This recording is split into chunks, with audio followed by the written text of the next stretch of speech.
परिचय। मम्मी आप क्या कर रहे हो? रंजना, मैं शनिवार को तुम्हारी जन्मदिन की पार्टी के लिए नाश्ते की योजना बना रही हूँ। क्या तुम इस विशेष दिन के लिए मेन्यू तैयार करने में मेरी सहायता कर सकती हो? निश्चित रूप से मम्मी। मेरे अधिकतर दोस्त चाउमीन, पाव भाजी और छोले भटूरे पसंद करते हैं। कृपया इन चीजों को मेन्यू में जरूर जोड़िएगा। धन्यवाद रंजना, किंतु ये जानकारी पर्याप्त नहीं है। आपको और किन अन्य जानकारियों की आवश्यकता है मम्मी? रंजना, मुझे ऐसे बच्चों की सही संख्या की जानकारी चाहिए जिन्हें चाउमीन, पाव भाजी और छोले भटूरे पसंद हैं। उसके बाद ही मैं इन चीजों की मात्रा तय कर सकती हूँ। अच्छा मम्मी, मैं अभी आधे घंटे में जन्मदिन की पार्टी में सम्मिलित होने वाले अपने दोस्तों और उनके पसंदीदा भोजन की एक विस्तृत सूची आपको देती हूँ। हाँ, ये बहुत अच्छा रहेगा रंजना। वादे अनुसार रंजना ने अपनी मम्मी को आवश्यक आंकड़े उपलब्ध कराए। बच्चों, इस पाठ में हम आंकड़ों के प्रबंधन के बारे में विस्तार से सीखेंगे।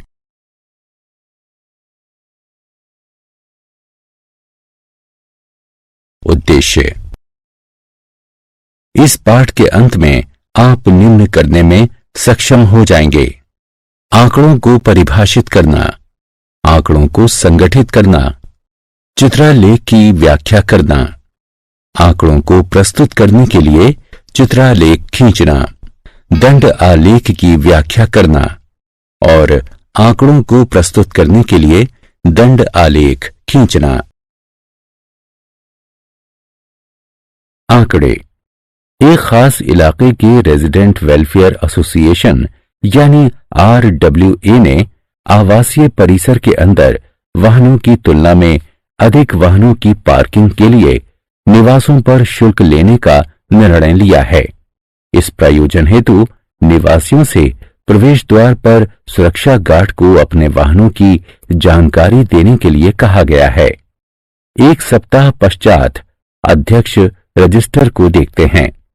आइए हम इलाके के निवासियों द्वारा उपलब्ध कराई गई जानकारी को देखते हैं। तथ्यों और संख्याओं के इस तरह के अव्यवस्थित संग्रह को आंकड़ों के रूप में जाना जाता है। आंकड़ों का अभिलेखन। श्रीमती संदीप शैक्षणिक प्रभारी हैं।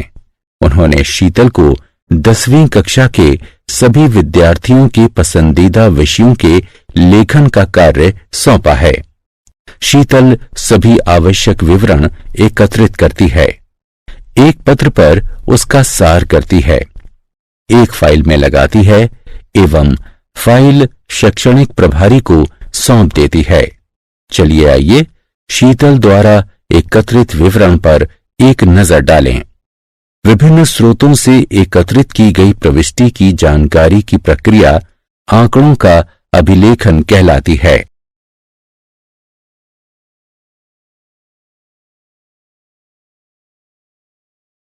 आंकड़ों का संगठन। RWA के द्वारा रेजिडेंट से एकत्रित किए गए आंकड़े और शीतल के द्वारा शैक्षणिक प्रभारी को उपलब्ध कराए गए आंकड़े असंगठित हैं। क्यों?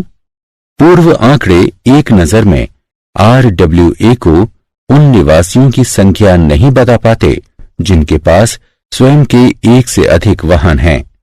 उसी प्रकार बाद के आंकड़े भी एक नजर में शैक्षणिक प्रभारी को उन विद्यार्थियों की संख्या नहीं बता पाते जिन्होंने विज्ञान विषय का चयन किया है। आंकड़ों का संगठन आंकड़ों की एक सार्थक व्यवस्था को संदर्भित करता है जो एक नजर में वांछित जानकारी प्रदान करता है। आइए अब हम आंकड़ों को संगठित करना सीखते हैं। आंकड़ों को संगठित करने के लिए हम मिलान चिन्हों का प्रयोग करते हैं। आइए सीखते हैं कैसे। 10वीं कक्षा के सभी विद्यार्थियों की विषय वरीयता पर शीतल द्वारा एकत्रित किए गए आंकड़ों पर नजर डालते हैं। 3 कॉलम विषय मिलान चिन्ह एवं विद्यार्थियों की संख्या बनाते हैं। एक एक करके विषय के नीचे सभी उपलब्ध विषयों को निर्दिष्ट करें।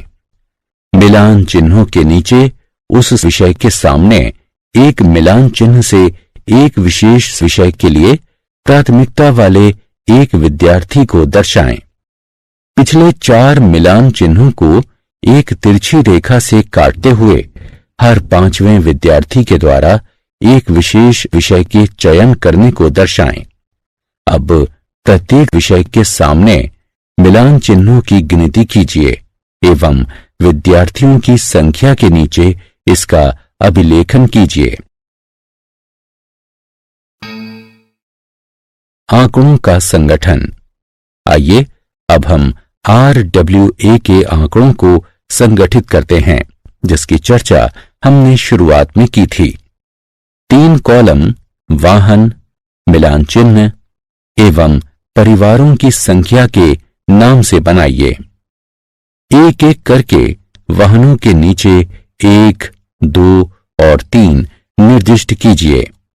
मिलान चिन्ह के नीचे वाहनों के उपयुक्त विकल्पों के सामने मिलान चिन्हों से वाहनों की विशिष्ट संख्या वाले परिवार को निरूपित कीजिए।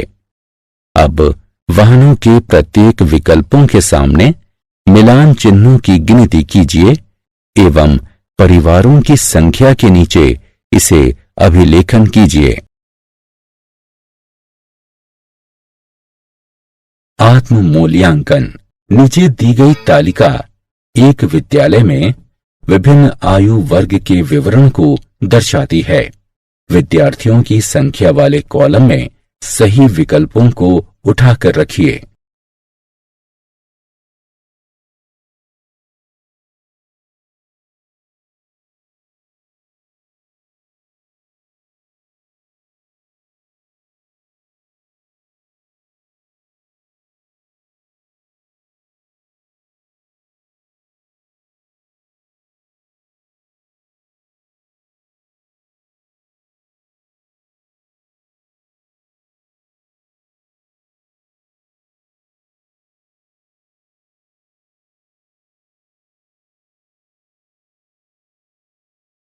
बहुत अच्छे।